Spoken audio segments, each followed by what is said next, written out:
Can light redefine the experience of a city at night? For the International Day of Light, Roger Narboni joined Light and Light Academy as a special guest, a journey through rivers, urban nightscapes, and large-scale lighting projects around the world. Discover how light and even darkness can shape the future of cities. I wanted to talk about my love affairs with rivers. Because this is a short lecture and I thought it would be nice to tell a little story.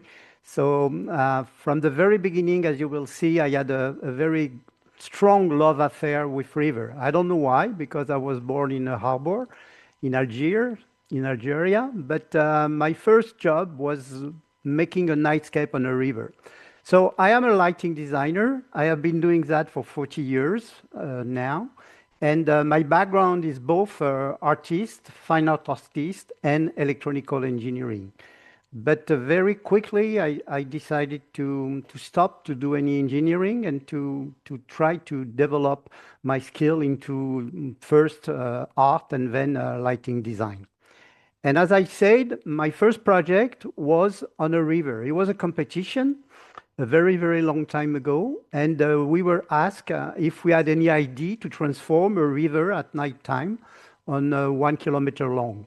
So for me, it was a challenge because I had never done anything like that. And I decided to propose something. And I was really inspired by everything that was around this little city, and especially a swamp that is very famous in France. It's called le Marais Poitevin. So I decided to, in a way, if I could create a kind of fairy tale with this swamp and how this could be transformed by light and lighting into the city center. So that was my proposal to the mayor. And at that time, it was a very big challenge because I never did anything like that before. That was my first realization. But fortunately enough, the mayor asked me to do it. I won the competition just by convincing him that we could do something incredible. And then I started to find anything I could find, like a lighting fixture that could get underwater and fixture that could also be on the banks. I had at that time to create everything because nothing was existing. There was nothing into the catalogs. So it was really something challenging and very, very interesting as well. So we did realize this project on a length of 600 meters. And it was really, really something fantastic because in a way, it was the start of my studio because that was one of the first projects we ever did. And I could build the studio and I could also hire some collaborators.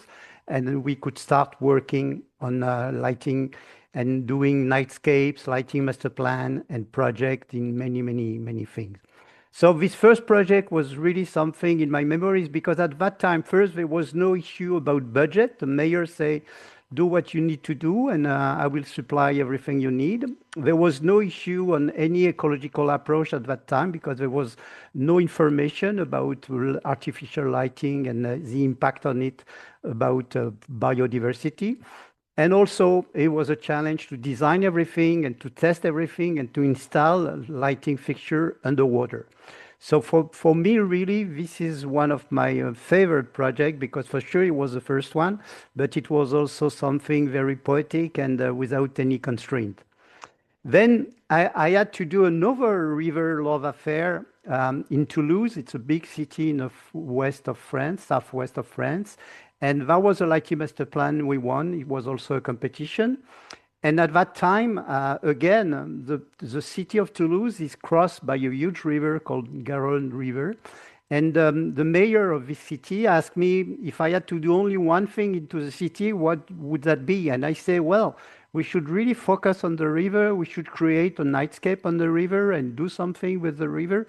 Because at that time, there was a plan to transform the banks on both sides and also to develop the left side of the river to make it much better in terms of quality, in terms of urban spaces. So my idea was to create a link with the light in order to have a kind of signal that would help also as communication of the new politic of the mayor. So we won this competition, and again, the mayor asked me to do this nightscape on the river. So we started to like we do every time as lighting designer, we study the site by day, by night. We try to understand what would be the constraint and what would be the challenges. This river was very, very strong in wintertime because it came from the mountains, the French mountains, the Pyrenees. And on summertime, it is a dam and you can almost cross it by foot.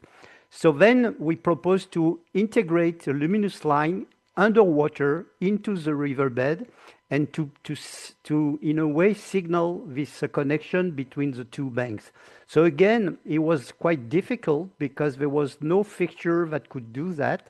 We had to imagine everything, to invent everything, and then we did a kind of competition with manufacturers to get this possible lighting fixture. So we succeed to have a manufacturer that proposes this lighting fixture with LEDs. It was the first beginning of using LEDs into urban situation.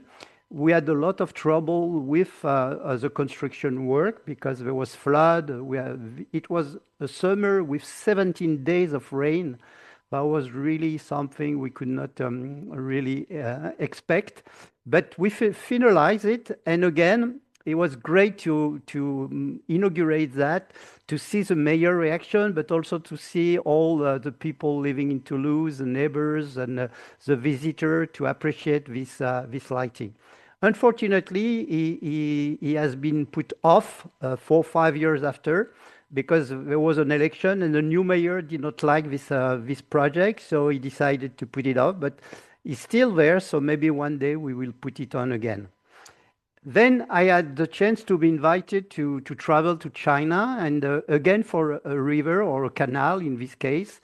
It was during a congress, the PLDC Congress in London in 2007, that the Chinese people came to me after my lecture and they asked me if I wanted to work in China and work on a canal because they have seen my project on rivers and they really wanted me to help them to develop that because they had a demand from the city of Hangzhou to create something all along this canal that is a UNESCO classified site, 10 kilometers long.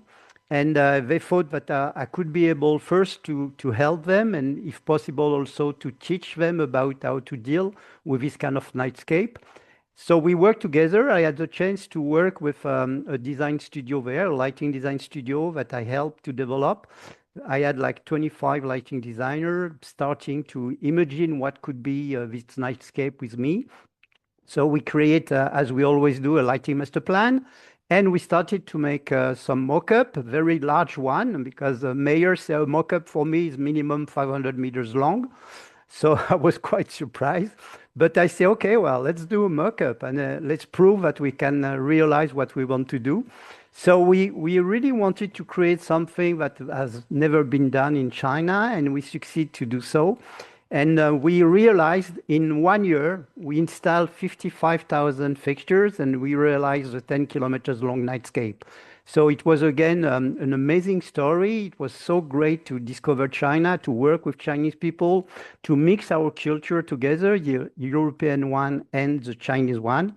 And we focus also on, like we do when we work on very large nightscape, we focus on creating double scale, one scale that is very large, like you have seen on the picture before, and one intimate scale for pedestrian, for people living there. So all this was very important for us. And also we focus on developing special fixture. We really wanted to have some fixture into the water because we love to have this kind of lighting fixture that get into the water, that play with the water, that can bounce with the water current. So we designed again this. We learned from the Chinese people that it was important to integrate the image of the water dragon into the lighting fixture. That was something quite astonishing for us as a French and European lighting designer. But well, we integrate this image of dragon And we created this very beautiful, what we call Venetian mast, and we installed them underwater, and they are still there. And just 2 weeks ago, they asked me if it was possible to renovate them because it's almost 18 years and they want to renovate them. So I hope that we will do it and that we will go on with an amazing project. Then I had another chance to do a huge nightscape on a river in China, in the city of Zhejiang. It's again a UNESCO classified site. And this city was touched by a tremendous earthquake in 2008. It was almost destroyed, but fortunately enough, the landscape was not touched by the earthquake. The rivers and the diversion of the river, that is something amazing in China, was still there. So the mayor asked us again if we could renovate, recreate totally a lighting on these inner rivers. So we proposed a lighting master plan that was focused and based on this river. And we started also to make a proposal. So you have on the image up on the left how it was before the earthquake. And on the bottom, you can see what we propose as a computer rendering. We really wanted to, in this case, to value and to highlight the banks.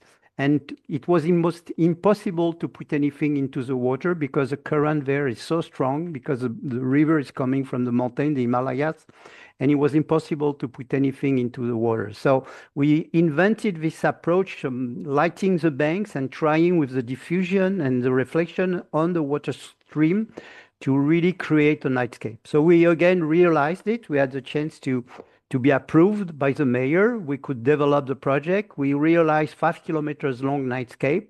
So at that time, we were very, I would say, experienced in doing this kind of lighting and this kind of nightscape.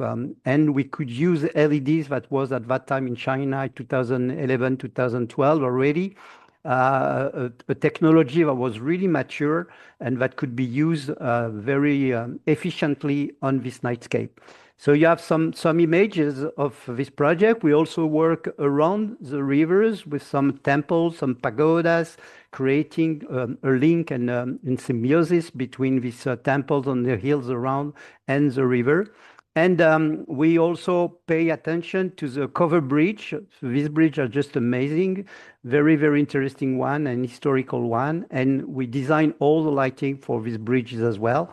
And what is great with this kind of approach on Nightscape is to please people, to see that at the end, not only visitors, but people that are living by, they can come and appreciate and they can stay and they can really enjoy what you have been doing for them, including the colors, the jade color that we developed specifically for this project. So after, again, we were invited to do a competition, this one, an international competition about landscape, not only lighting, but also landscape. And it was in Shanghai, on the river that crossed Shanghai, the Huangpu River, on the eastern bank, on Pudong side, for those who knows Shanghai a little bit. And we had the chance to win this competition with a French team of landscape architects.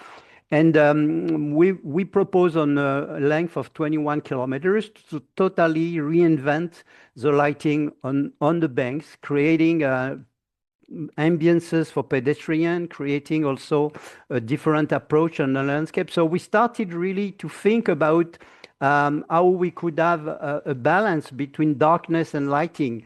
Because at that time also China was starting to think about how to reduce light pollution. So one of the main challenge for us was to reduce light pollution, to propose something that was not only lighting with a lot of illumination, but to integrate a lot of consciousness about biodiversity for sure, but also how we could master the light pollution and reduce it as much as possible. So we proposed some ideas that could be used, like using bioluminescence. At that time, it was not possible to do it, but I'm sure in the future we could use bioluminescence plants and materials. And also we proposed to create some light towers because we really wanted to see on the banks this kind of signal that could be places where people could come, have a drink, or even listen to some music. And we realized 4 of them on 4 kilometers on the banks. And we really succeed to convince the Chinese authorities and Shanghai authorities to keep darkness as much as possible and to use darkness like we do now, making study on what we call dark infrastructure. So it was really great for us to see that even in China, we could do something more subtle and not only over illuminating the site. So to finish with, it was also very nice to be invited to do a study on a huge river that crosses the Zhejiang state, a 250 kilometers long river. And we developed a lighting master plan.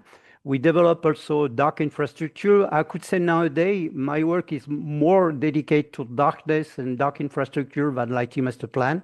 Even in countries where you think it will not be like that. I just came back from Montevideo in Uruguay, and we also develop dark infrastructure for the city because light pollution in many, many countries is getting tremendous, and artificial lighting is really a problem. So what we do is to investigate, to make research, to make studies, to work with biologists, with ecologists, and try to understand how darkness could be promoted now for sure, like in this study, but also in the future, taking into account the development and the urbanization of the cities, and how we could create very nice nightscape, but on a very tiny scale, how we could be as close as possible to the people and not dealing with huge lighting everywhere.